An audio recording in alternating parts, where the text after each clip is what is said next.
नमस्कार साथियों, मातृभूमि सेवा संस्थान आप सभी का हार्दिक स्वागत और अभिनंदन करता है। संस्था का उद्देश्य देश के उन वीर और वीरांगनाओं की गाथाओं को आप सभी के सामने लाना है जिन्होंने मातृभूमि की सेवा के लिए अपने आप को समर्पित किया। साथ ही ऐसे व्यक्तित्व जिन्होंने इस देश को कुछ दिया, चाहे समर्पण हो, चाहे ज्ञान हो, चाहे मार्गदर्शन हो, ऐसे व्यक्तित्व से भी आप सबको परिचित कराने का हमारा उद्देश्य रहा है।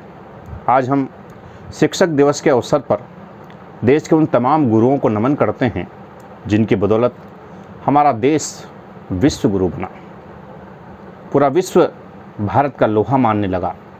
ये हमारे उन तमाम कर्मवीर गुरुजनों की बदौलत है।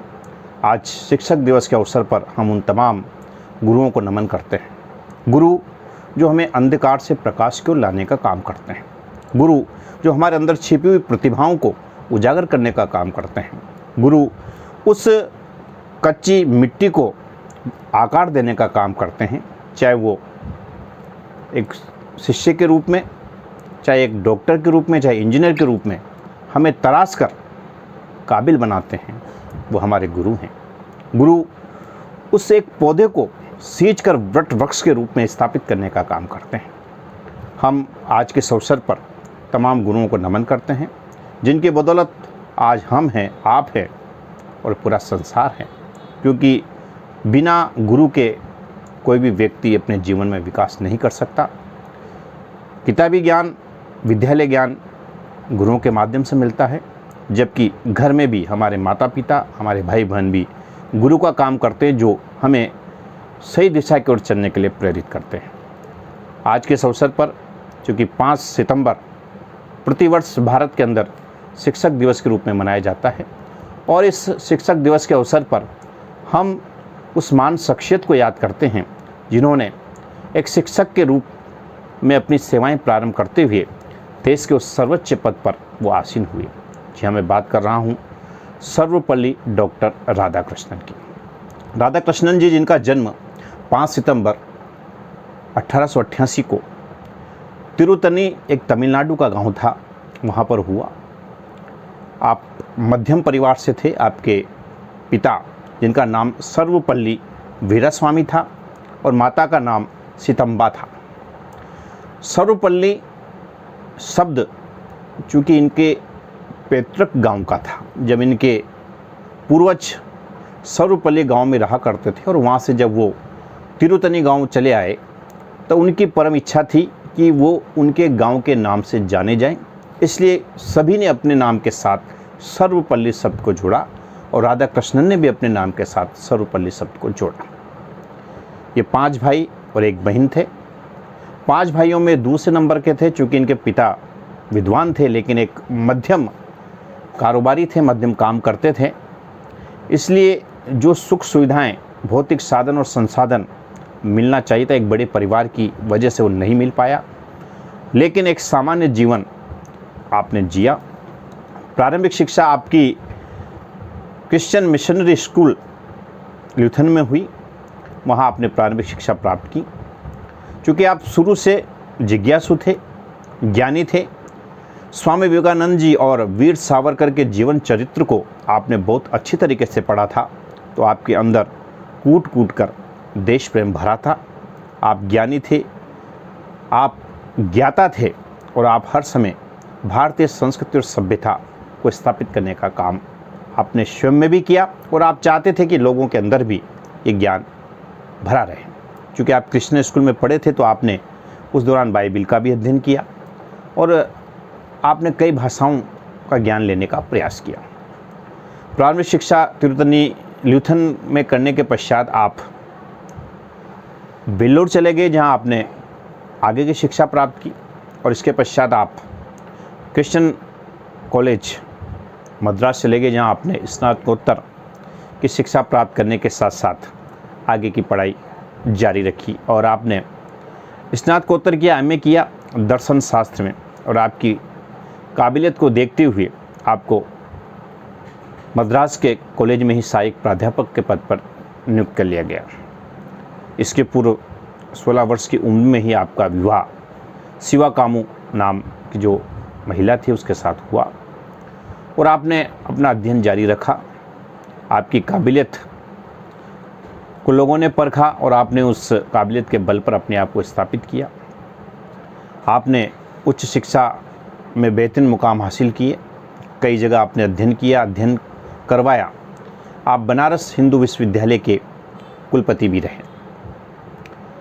आपकी काबिलियत को देखते हुए संविधान निर्मात्री जो निर्माण करने वाली जो समिति थी उसमें आपको स्थान मिला और आपने उसमें भरपूर सहयोग किया। जब देश आज़ाद हुआ तो आपकी उस योग्यता को परखते हुए देखते हुए तत्कालीन प्रधानमंत्री जवाहरलाल नेहरू ने आपको राजनयिक के रूप में सोवियत संघ में आपको भेजा, जहां आपने देश का प्रतिनिधित्व किया। 1954 में देश के प्रथम राष्ट्रपति डॉक्टर राजेंद्र प्रसाद जी ने आपको भारत रत्न की उपाधि से सम्मानित किया, जो तीसरे नंबर का सम्मान था। यानी आपके पूर्व 2 व्यक्तियों को भारत रत्न मिल चुका था और तीसरे नंबर पर भारत रत्न की उपाधि से आपको अलंकृत किया गया। आपको देश के उपराष्ट्रपति के रूप में भी चुना गया और आपने लगभग 10 वर्ष तक देश के उपराष्ट्रपति के रूप में अपनी सेवाएं दी। जब देश के प्रथम राष्ट्रपति डॉक्टर राजेंद्र प्रसाद जी का कार्यकाल समाप्त हुआ तो आपको देश का दूसरा राष्ट्रपति 13 मई 1962 को चुना गया और आप 13 मई 1967 तक इस पद पर रहे और आपने बेहतरीन अपना कार्यकाल निभाया।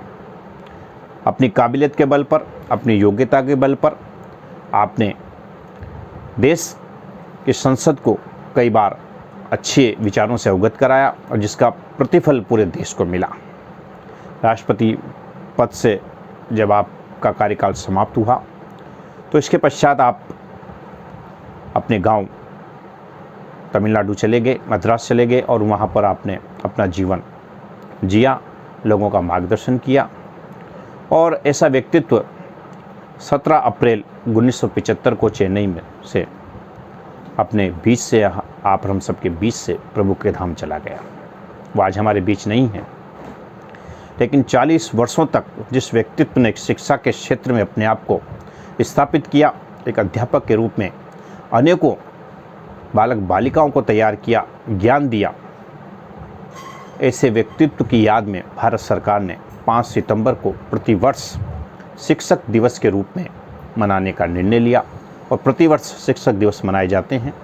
और इस दिन देश के राष्ट्रपति के माध्यम से, देश के राज्य के राज्यपालों के माध्यम से और स्थानीय प्रशासन के माध्यम से शिक्षकों को राष्ट्रीय स्तरीय, राज्य स्तरीय, जिला स्तरीय, ब्लॉक स्तरीय पुरस्कारों से अलंकृत किया जाता है, सम्मानित किया जाता है। आइए आज के इस अवसर पर हम ये संकल्प लें कि हम हमारे गुरुओं का सम्मान करेंगे, हम उनको उस मुकाम पर स्थापित करेंगे, गुरु शिष्य परंपरा का निर्वहन करेंगे ताकि हम उनके ज्ञान के आशीर्वाद से हमारे जीवन को सफल बना सकें। वर्तमान के इस परिप्रेक्ष्य में गुरु शिष्य परंपरा पर कई बार प्रश्न चिन्ह लगते हैं। हम आज के इस अवसर पर उन गुरुओं से भी आशा और अपेक्षा करेंगे कि आप भी अपने अंदर उस गुरुत्व को स्थापित करें जो कभी आदिकाल में हमारे गुरुओं में रहा, चाहे वो गुरु वशिष्ठ हो, चाहे गुरु संदीपनी हो, चाहे चाणक्य हो, जिन्होंने प्रभु राम को, प्रभु कृष्ण को ज्ञान देकर आज इस पूरे विश्व की आंखों पर बिठाया, जिनके ज्ञान से हमारे महापुरुषों ने ज्ञान लिया और महापुरुष देश के भाग्य विधाता बने, चाहे वो स्वतंत्रता सेनानी बने हों, चाहे राजनेता बन देश की सेवा की हो। आज भी गुरु अपनी उस परंपरा का निर्वहन कर रहे हैं। मैं इस अवसर पर तमाम शिष्यों से भी निवेदन करूंगा कि वो अपने गुरुओं का सम्मान करें और तमाम गुरुओं से भी निवेदन करूंगा कि आप भी अपने अंदर उस गुरु शिष्य परंपरा का निर्वहन करते हुए हमारे अपने शिष्यों को अच्छे ज्ञान से लाभान्वित करें। पुनः मातृभूमि सेवा संस्थान के माध्यम से मैं आप सभी का तहे दिल से अभिनंदन करता हूं, सत्कार करता हूं और आपसे निवेदन करता हूं कि मातृभूमि सेवा संस्थान का जो उद्देश्य है, समय समय पर ऐसे वीर और वीरांगनाओं की गाथाओं से आप सबको जोड़ना है, हमारी युवा पीढ़ी को जोड़ना है जो हमारी सभ्यता और संस्कृति से विमुख होते जा रहे हैं। हमारी कला से रूबरू करवाना है, हमारी सभ्यता से रूबरू करवाना है, हमारी संस्कृति से रूबरू करवाना है।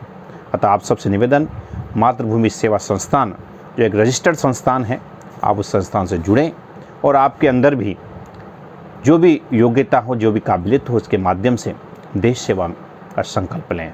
पुनः आप सभी को शिक्षक दिवस की बहुत बहुत शुभकामनाएं। धन्यवाद।